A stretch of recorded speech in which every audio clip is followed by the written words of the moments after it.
AP World, how are you? Just doing a quick video, letting you know what's ahead this week. Not much new, or at least not much changing. AP Live Review videos, new DBQ, well, a DBQ due on Tuesday, and then a new one for the next period.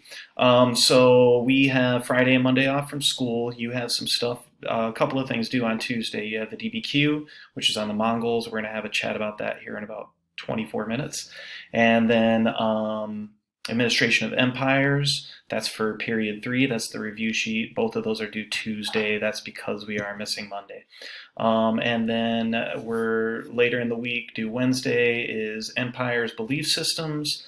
Due Thursday, we're into period 4 with exploration, and Friday is the Columbian Exchange. So some things that should be a little bit more in that sweet spot of also what we studied in the 2R history class.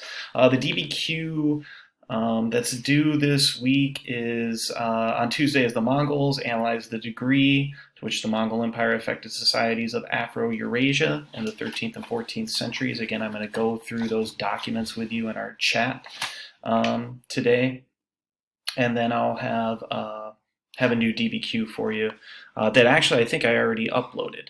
So I'll be looking for that in Teams and in IC. No discussion board this week. Our audio chat will continue to focus on prep for the test and probably me going through the documents on the new DBQ. So reach out to me with questions. If you're having problems keeping up, reach out to me and I will talk to you guys soon.